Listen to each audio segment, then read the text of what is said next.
So this past weekend, I played Mist Valley Ninjas at the YGO Series Open at Chicago, and I played against all new Duelist Alliance decks. I played against 2 Shaddolls, 2 Burning Abyss, 1 Satellar Knight, 1 Yang Zing, and 1 Battery Man. So I want to talk a little bit about how the deck did and how I feel it fits in the meta, but I don't really feel like doing a full tournament report considering the size of the event, and I didn't top. But I will do one if enough people want me to. And I did well with the deck. I almost did good enough to win a playmat. I missed it by 3 spots. And I have to blame that a little bit on the time rules. So for normal Konami tournaments, think like regionals and YCSs, when a game goes into time, you have a 5-turn extension. And then if the game ends in a tie, say you're in game 2 and you go into time and both players end with a win and a win, then the match ends in a tie. But for this event, they didn't have ties. So when it went into time in game 2, if you ended up with 1 win each, you then played a 3-turn game 3. And whoever had the most life points after 2 turns for each player, because you start with a 0 turn, that player ended up winning. So they were basically just giving out free wins to people when it should have actually been a tie. And for some reason they only had 3-turn extensions for both game 2 and, if necessary, game 3, which was weird. 5 turns makes a lot more sense. You have more time to actually play and try to get a winner by natural means rather than by forced end due to time. And this actually ended up losing me 2 matches where I would have tied under the normal rules. And I was 9-4 overall, except for games in time, which I ended up losing every single game that I played in time. So it's kind of important to take away from this is that the Ninja deck struggles in time, and the main reason for that is there just aren't enough monsters in the deck to be able to get attacks through when your opponent is just focusing entirely on stopping your monsters from attacking them. And the only way you can summon more than 1 monster in a turn is if you draw Call the Haunted, because Soul Charge is obviously dead in time. So it's kind of a problem, and I think going forward, as long as you know that you have to avoid going to time at all costs, that's something that you can work towards when you're playing the deck. And it actually might be worth siding in cards specifically for time. Cards like Burn, where you just hit your opponent for some damage. I know that some people actually have done that in larger tournaments with some decks, though which decks do that are escaping me at the moment. Still, I feel the deck is really good. The only games that I lost, excluding the games in time, were to players who ended up topping with some of the top 3 decks of the format. Those 3 top decks are frankly just really overpowered, and Duelist Alliance is way too good of a set.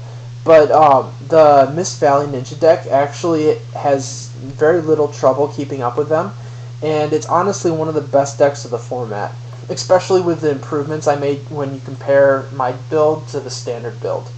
I can easily establish dominant lockdown boards with Apex Avian and Vanity's Emptiness as well.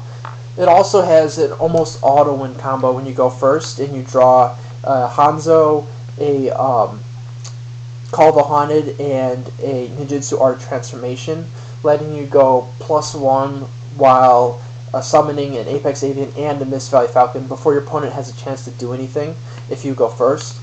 And the only way they can stop it really is MST. The deck also easily maintains card advantage, and the main deck monsters are bigger than most of the monsters in the top 3 decks, which is actually a pretty good advantage, usually. On top of this, the deck's extremely consistent, and the only thing that you need to do to start your plays going is to just get 1 Hanzo, and that's all you need usually to get your deck rolling. So these are most of the things that you look for when you're looking for a top deck. Matchup-wise, Shaddolls is usually a pretty easy win, because you can main deck most of the best traps against Shaddolls. It's really easy to main deck 3 Vanities, and you pretty much have to main deck 3 Phoenix Wing Wind Blast in the deck. And also, Avian can stop their continuous stream of card advantage with the deck, and you can actually force them to lose card advantage, which is, the deck is pretty much designed to not lose card advantage, so that's a pretty good way to combat the deck. And you can also just never summon Xyz monsters against them, and that doesn't hurt your plays at all. And without that, then they have to use what they have on hand, and they can't dump from their deck with Shadow Fusion. One thing to watch out for with that matchup is they can use Super Poly on your Hanzo, so you want to try to transform your Hanzo as soon as possible so they don't have the opportunity. That did happen to me once this past weekend, but it wasn't a big deal, really. Burning Abyss and Satellar Knights are both harder matchups for the Ninjas deck. The two decks are pretty much as good as Shadows, but Ninjas don't really have an inherent advantage over them. Against Burning Abyss, your best bet is probably to lock them down with Vanities, or one of your side deck cards, Shadow, Imprisoning Mirror, Macrocosmos, or Soul Drain. You can also grind through all of their Burning Abyss monsters. I've done this multiple times against the deck, but it takes a long time to do it, and you'll probably go into time if you do this, which is something you want to avoid. So it's probably not the best strategy. Satellar Knights are even harder because Satellar Nova Alpha is a spell speed 3. It can stop your Apex Avian negations, so that's a problem. You probably want to play Wiretap just because of that. I do myself. Wiretap is also good against Breakthrough Skill. It should be noted that Satellar Knights often main deck. They also are one of the few decks that main decks MST this format, which makes the matchup a lot harder. Usually you don't have to worry about MST until games 2 and 3. This matchup, Light Imprisoning Mirror is probably your best bet, and you can also try to grind through their monsters just like you can with Burning Abyss, but you're not going to get through the monsters for sure, because Satellar Knights are also good at grinding. So if you try to grind with them, then they might end up grinding you out of resources instead of the other way around. Personally, I think I should probably side some more cards just for this match. I haven't really decided what, but Light Imprisoning Mirror is the starting point for that. Most other matchups are pretty easy. The exceptions to that are Infernities and any deck that can easily summon monsters with more than 2,700 attack. Infernities is a problem if they set up because they end up with multiple Infernity Breaks. An Infernity Break is pretty much a hard counter to the Ninja deck, so there's almost no way to fight back from that if Infernity gets set up. And then decks with big monsters, particularly if they're main decked, can be tough because you can't attack over them with Apex Avian. If they're main deck monsters, like BLS, you can't effectively Phoenix Wing Wind Blast them. So if you're playing against like a Synchro deck, where they summon big monsters, that's usually not as big of a problem because you can just spin their extra deck monsters back to the extra deck. Speaking of BLS, that's a huge problem for the deck, and both Shadows and Burning Abyss play it, and there aren't really any easy outs to it. I found myself multiple times using Phoenix Wing Wind Blast on it in the tournament just to stall, to try to push through more damage before they could get their BLS out. And that ended up working for me, but there aren't very many good outs in the deck because they can just attack over your monsters without activating any effects. Warning or Fiendish Chain are pretty much the only good counters in the deck. It might be worth putting Bottomless Trap Hole back in just for this one card, but I don't know how good of a decision that would be considering they only have one BLS. They don't get it to it consistently. And then the other big problem for the deck is Full House and Malevolent Catastrophe, both of which are being sided a little bit this format, and all of the big three can side at least one of them. And if your opponent resolves one of these against you, that's pretty much game right there.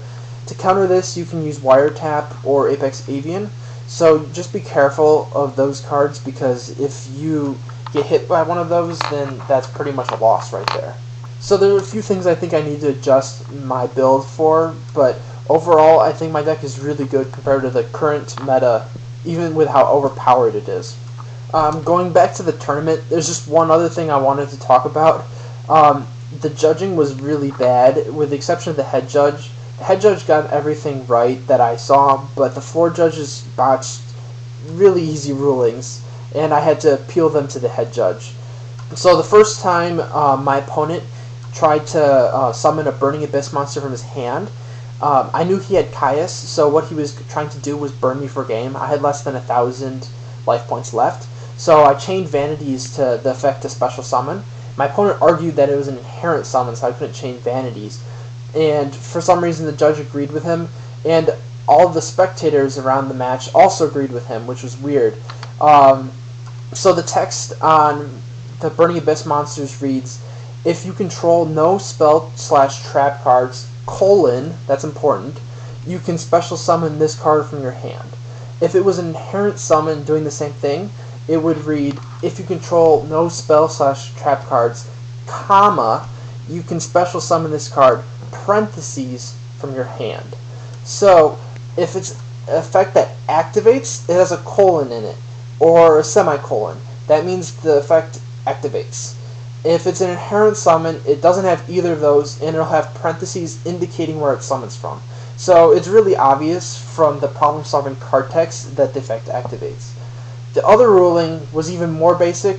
So my opponent had Skill Drain out, and I needed to get rid of it, so I activated Castel's effect to target Skill Drain to spin it back to the deck, and then to prevent Castel's effect from being negated, I chained Book of Moon to have the effect resolve with Castel being face down. And the floor judge said I wouldn't get the effect, which really made no sense, but luckily the head judge got that right also, so it wasn't a big deal. Both of those actually probably would have cost me the game if it had been ruled wrong. But now, despite having a few issues with the tournament, I did have a really good time, and my Ninja deck is a really fun deck to play, so I would recommend it if you're looking for something fun to play. I'm going to be posting a deck profile soon with the cards I ran at the tournament, so look for that hopefully in the next few days.